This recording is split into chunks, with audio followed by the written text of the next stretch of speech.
Thanks for having me. My name is Marvin Woodward. I do work for the state, and I am here to help. This may be the most important slide that I show you. We utilize 3 different project delivery methods, and I'll start at the bottom. The one on the bottom is called DesignBidBuild. That's what most of this country was built with. You hire a design team, they develop a full set of plans and specs. You put those plans and specs out to bid. You receive a bid from the contractor. The low bid gets the project as long as they're qualified. The middle delivery method is construction manager at risk. That's what we're using on our current judicial project, and that's the recommendation I would make to you. I'm just going to kind of speed up the pace here. We also used physical models of buildings to make sure we were happy with the design. I went out on my screen. You guys still see that? Yes. All right. Touch it. Touch the screen? All right, thank you. We also did a physical mock-up of one of the courtrooms in the Georgia World Congress Center during a time where they weren't busy. The design, I would make sure your design professional has the capabilities of doing that. The advantage is you can identify clash detections in the design during that process, and they can also do some animation, like some key spaces or some virtual reality, so that you can experience the building before it gets built.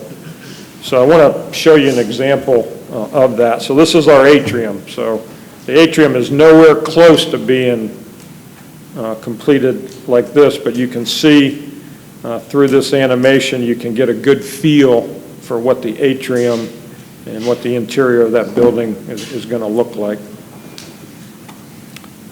This is the appellate courtroom. So again, the judges saw this, they got to make comments on it, and we've made adjustments because of this process and doing a physical mock-up. Here's the Supreme Court room. So I think you can see how valuable having this capability is, because with all this millwork, you don't want to make a mistake. You want to get it right the first time. You don't want to have any change orders or rework. And then this is a typical judge's chamber.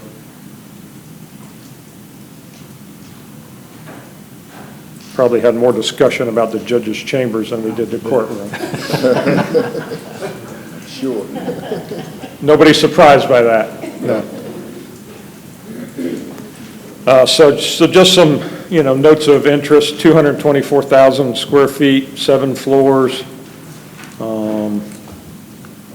Atrium will be 112 feet high. So I went through that really fast, but I'd rather, I guess in summary, and I'd be glad to take some questions.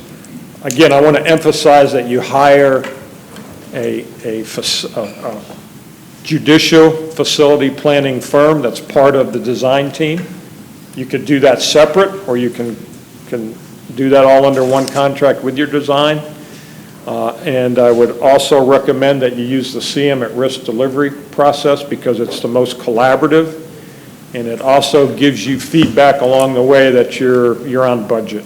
And that is so critical, because the traditional design bid build method, you don't know you're on budget until the day you open bids.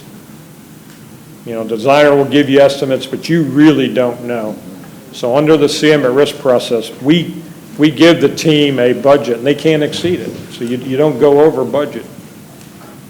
And then the last thing is, I would encourage you to use the building information modeling, the 3D design and animation process, so you can experience the building before it's built. So I'll pause now.